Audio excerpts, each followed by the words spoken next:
और दूसरी तरफ मैं गुलाम सरवर AIMIM पार्टी से उम्मीदवार हूँ। और वो जनता के बीच ये जाके बात रखते हैं कि गुलाम सरवर पैसा देके टिकट खरीदा है। तो हम उनसे ये पूछना चाहते हैं कि आपको ये जानकारी कहाँ से मिलती है, और आप उस MIM को जिसका कल तक आप गुणगान करते थे, आज उसको आप टारगेट करते हैं, उस अवैसी को टारगेट करते हैं। सबसे पहले तो आप अपने कथनी और करनी को एक कीजिए। और जहाँ तक बात टिकट की है, पूरे विधानसभा ही नहीं, पूरे सीमांचल के लोगों को मालूम है तो गुलाम सरवर 2015 से MIM का झंडा लेके घर घर, आंगन आंगन, जन जन तक जाने का काम किया है। आज का जो प्रेस कॉन्फ्रेंस है वो इस बात को लेकर के है, जो इस वक्त 22 विधानसभा में जो उम्मीदवार है, एक RJD से जनाब हाजी अब्दुल सुभान साहब, जिनको 6 बार 22 विधानसभा में प्रतिनिधित्व करने का मौका मिला। और दूसरी तरफ मैं गुलाम सरवर AIMIM पार्टी से उम्मीदवार हूँ। और वो जनता के बीच ये जाके बात रखते हैं कि गुलाम सरवर पैसा देके टिकट खरीदा है।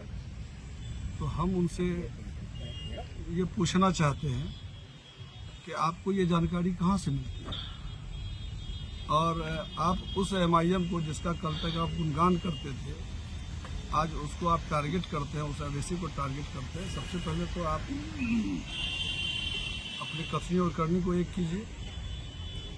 और जहाँ तक बात टिकट की है, पूरे विधानसभा ही नहीं, पूरे सीमांचल के लोगों को मालूम है तो गुलाम सरवर 2015 से MIM का झंडा लेके घर घर, आंगन आंगन, जन जन तक जाने का काम किया है। और 2015 का चुनाव लड़ाया गया पार्टी की तरफ से। 2020 में हमारी टिकट कट गई, परिस्थिति जो भी रहा। और 2025 में पार्टी के सदर, बिहार सदर और राष्ट्रीय सदर जनाब बैरिस्टर असदुद्दीन अवैसी साहब बुला के टिकट दिए हैं, और ये कह के टिकट दिए हैं कि कहीं न कहीं आपके साथ पिछले दिनों चूक हुआ है।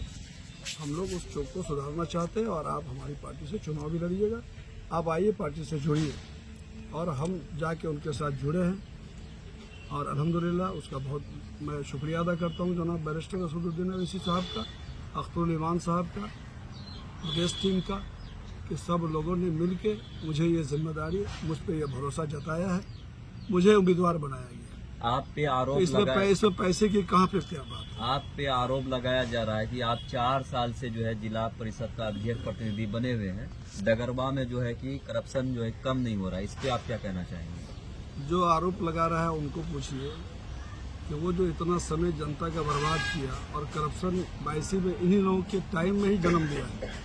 जहाँ तक मेरा सवाल है कि हमने क्या किया है, हम पूरे जिला की जिम्मेदारी इस वक्त हमारे वाइफ को है, जिला परिषद अध्यक्षा है, उसका प्रतिनिधि के रूप में हम काम करते हैं। एक प्रतिनिधि जितना काम कर सकता है, मैं उसमें एकदम तत्पर हूँ, हमेशा करता हूँ। कुछ लोगों का ये भी कहना है कि डगरवा में जिला परिषद का अध्यक्ष बने हैं, लेकिन डगरवा का क्षेत्र का विकास नहीं हुआ, इस पे आप क्या कहेंगे? ये तो आप यहाँ की जनता से फीडबैक लीजिए। हम अपने विकास का चर्चा अपने क्यों बताएं आपको? मैं तो बस यही कहूँगा कि 4 साल में पूरे जिला का जितना विकास हुआ है जिला परिषद मद से, पिछले 20 साल में नहीं हुआ है। और ये तमाम चीज़ें, ये तमाम तर विकास जनता के सामने। एक सोशल मीडिया का कहना कहीं बहुत बड़ा एक फैक्टर बन रहा है कि MIM सीमांचल में जिस प्रकार से टिकट को लेकर के एक मुद्दा बनाए, खरीद बिक्री का जो आरोप लग रहा है, उनमें से कहीं ना कहीं आप भी शिकार हुए हैं, या आप भी मोटे रकम दे करके टिकट खरीदे हैं। ये आरोप पूर्व मंत्री हाजी सुभान साहब का था। क्या इसमें आप तत्पर पर के खुलासा कर सकते हैं? नहीं, ये तो अब उन्हीं से पूछिए ना। वो तो MIM के दफ्तर का चक्कर लगा रहे थे, वो बताएंगे ना कि उनसे क्या पैसा मांगा गया था या क्या मामला है। हम लोग तो पार्टी के पुराने कार्यकर्ता हैं। पार्टी हम लोगों पे पहले भी भरोसा करके चुनाव लड़ाई थी, जिसमें हमारा वो वैसी तैयारी उनको पार्टी को नहीं दिखा होगा। आज हम पूरी तरह से तैयार हैं, पार्टी हम जो चुनाव लड़ा रही है, इसमें पैसे की क्या बात है? राजद के दोनों नेता और जो लोग इल्जाम लगा रहे हैं, पूछिए ना उनके ऑफिस के आगे तो लोग किस तरह से जमीन पे लेट के और अपने आप को लौट के बता रहा है कि कितना पैसे का गेम हुआ है। वो बताए कितने रुपया में वो वर्तमान विधायक का टिकट काट के अपने जिम्मे लिए, ये तो उनको पता होगा। देखा जा रहा है कि लगभग 30 से 40 साल तक बाईसी विधानसभा के जो बाईसी क्षेत्र है उसी से एमएलए बन गए, लेकिन इस बार डगरवा क्षेत्र से आपको टिकट मिला है, लेकिन जो राजद के जो नेता हैं वो मिल गए हैं, क्या आप मजबूती से चुनाव लड़ पाएंगे? देखिए, डगरवा बाईसी नहीं, बाईसी विधानसभा परिवर्तन चाहती है और ये परिवर्तन के तौर पे ही 2020 का रिजल्ट को देखिए आप। 2020 में रुकनुद्दीन साहब चुनाव नहीं जीते थे, वो एक परिवर्तन की लहर थी और एमआईएम उसका चेहरा था, एमआईएम उसका शक्ल था जिस पर चुनाव जीता गया और अवैसी साहब के चेहरा पर। एक सवाल ये 2025 का चुनाव भी आज पूरी तरह से लोग परिवर्तन की तरफ हैं, परिवर्तन का मूड बना लिया है। असदुद्दीन अवैसी साहब की तरफ लोग उम्मीद भरी निगाह से देख रहा है और पार्टी के साथ मजबूती से खड़ा है और ये आंधी ही सब लोगों को पागल किया है। ये जो बरबोले नेता लोग जो आज इस तरह की बात कर रहे हैं, ये एक्चुअली ये सीमांचल में जो एमआईएम की आंधी है और खास तौर पे बाईसी विधानसभा में जो एमआईएम की आंधी है, ये उसी का असर है। राजद के कार्यकर्ताओं के द्वारा कहा जा रहा है कि अवैसी बाहरी है, उसको भगाया जाए, ऐसे में आप क्या कहेंगे सर? देखिए, कहने वाले को उसको क्या जवाब दिया जाए, समय आ रहा है, सारा जवाब उनको मिल जाएगा। अवैसी भागता है या ऐसे लोग भागते हैं, ऐसा का इंतजार कीजिए। ऐसा नहीं लगता है कि आप दोनों की लड़ाई में, महागठबंधन और एमआईएम की लड़ाई में एनडीए कहीं ना कहीं बाजी मार जाएगी? कोई लड़ाई नहीं है। आप किसी गांव में चले जाइए, किसी पंचायत में चले जाइए, 75%, 80%, 90% लोग एमआईएम के साथ खड़ा है। कहीं कोई आरजेडी का कोई मामला नहीं है। चंद लोग हैं जो उनके पुराने कार्यकर्ता हैं, अपनी वफादारी निभा रहे हैं। आज हमारे साथ जनप्रतिनिधियों का एक सैलाब है।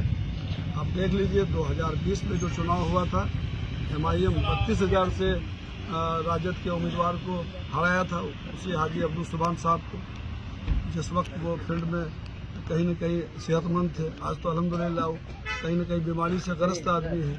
दूसरी तरफ उस वक्त एमआईएम के साथ कोई जनप्रतिनिधि खड़ा नहीं था, तब तो 32,000 से हारे। इस दफा तो उनके साथ चंद लोग ही रह गए और वो भी आखिरी वक्त तक नहीं रहेंगे। आप लोग समय का इंतजार कीजिए, जो लोग भी हैं आपको गुलाम सरवर के साथ दिखेगा। अच्छा, आप और जनप्रतिनिधि का एक बड़ा सैलाब आपको आज के प्रेस कॉन्फ्रेंस में दिख रहा है कि नहीं दिख रहा? सारा चेहरा देख लीजिए आप। वर्तमान विधायक कहीं ना कहीं अब दोनों मिल चुके हैं। ये तमाम लोग, ये तमाम जो जनप्रतिनिधि हैं, डगरवा नहीं बल्कि गुलाम सरवर के साथ कभी खड़ा नहीं था। पहली दफा ये लोग सब लोग मोहब्बत के साथ खड़ा हुए हैं। आपको एक बड़ा रिजल्ट दिखेगा। हम लोग बाईसी विधानसभा में एक ऐतिहासिक जीत की तरफ है। अल्लाह से दुआ कीजिए, पूरे बिहार में ऐसा रिजल्ट नहीं मिलेगा इंशाल्लाह। सोशल मीडिया में एक वीडियो वायरल हो रही है कि जिस तरह से बाईसी में हर बार की लड़ाई होती थी, चाहे वो राजद और एनडीए के बीच हो या और अभी 2 साल से जो है राजद और नीम के बीच होती है, लेकिन इस बार कहीं ना कहीं दोनों के बीच लड़ाई ना होकर के इस बार डगरवा और बाईसी के बीच जो है संघर्ष होना। देखिए, कितनी सच्चाई है? सीमांचल के जनता के दिलों से ये राजद गठबंधन उसी दिन उतर गया जिस दिन एमआईएम के तरफ से एक पहल किया गया था गठबंधन के लिए और कहा गया कि सिर्फ 6 सीट हमें दे दो, आप गठबंधन कर लो। लेकिन ये लोग खास तौर पे मुस्लिम और अक़लियत का केवल वोट चाहता है, इसकी हिस्सेदारी कहीं पे भी तय नहीं करना चाहता है। ये तमाम तर बातें आज के जो जागरूक जनता है वो सब देख रहा है और लोगों के दिल से पूरी तौर पे गठबंधन और खास करके तेजस्वी यादव उतर चुका है। आपका चुनौती किसके साथ है वैसी विधानसभा में? हमारा चुनौती किसी के साथ नहीं है। जहाँ 75-90% वोटर एक तरफ हो, वहाँ चुनौती का क्या सवाल उठता है?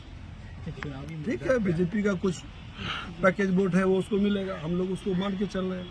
लेकिन जो बाकी वोटर है वो तमाम तर लोग एमआईएम के साथ, अवैसी साहब के साथ और गुलाम सरवर के साथ खड़े हैं। के अलावा आपका बाईसी में आपका निजी पॉकेट वोट कितना है? ये बहुत चर्चा का विषय है। पर्सनली वोट जो होता है बहुत चर्चा का विषय रहता है। बोले कि इंडिया का जो निजी पर्सनली वोट है उसको उतना मिलेंगे, लेकिन आपको आपको पता है कि जो जितना सेकुलर वोट है बाईसी विधानसभा में वो तमाम तर लोग गुलाम सरवर और MIM के साथ करा। वो तमाम तौर मेरा पॉकेट का वोट है, यही समझ। जनस्वराज क्या भूमिका लोग निभाएगी चाहेगा बाईसी कि में? ऐसी पार्टी को वोट कर दे जो संविधान बदलना चाहता है, जो देश के भाईचारा को खत्म करना चाहता है। तो सेकुलर लोग तो कहीं से भी NDA या उसके गठबंधन में जाने से रहा। वहीं तो दूसरे तरफ बता रहे हैं जो जनस्वराज बोले कि राजद से जो छठे हैं तो वो तमाम लोग जो है वो जनस्वराज की तरफ मूव किया हुआ है। देखिए, जब सेकुलर वोट हर कैंडिडेट अपने बारे में कहेगा, हर पार्टी अपने लिए बोलेगा, लेकिन आप तो पत्रकार भी हैं, आपको सब कुछ का ज्ञान है, जानकारी है, देखते हैं, आप बड़े आंखों से देखते हैं, खुले आंखों से देखते हैं। कहीं सीमांचल में जनस्वराज का कोई मामला नहीं, और 82 विधानसभा में तो बिल्कुल नहीं। चुनावी मुद्दा क्या रहेगा पब्लिक के बीच क्या देना चाहिए? पहले चुनाव तो जीतने दीजिए भाई, इंशाअल्लाह ताला। हम लोग 82 विधानसभा हमारा पूरे सीमांचल में सबसे पीछे छूट चुका है। यहाँ गांव का गांव नदियों में कट जाता है, उसको मुआवजा तक नहीं दिलाया जाता, उसको बचाने के लिए कोई कार्य नहीं किया जाता है। यहाँ दर्जनों पंचायत आज भी कम्युनिकेशन के लिए रो रहा है। आपके यहाँ अस्पताल है, बीमार पड़ा हुआ है, आपका अनुमंडल, आपका प्रखंड, आपका थाना भ्रष्टाचार के जद में आ चुका है।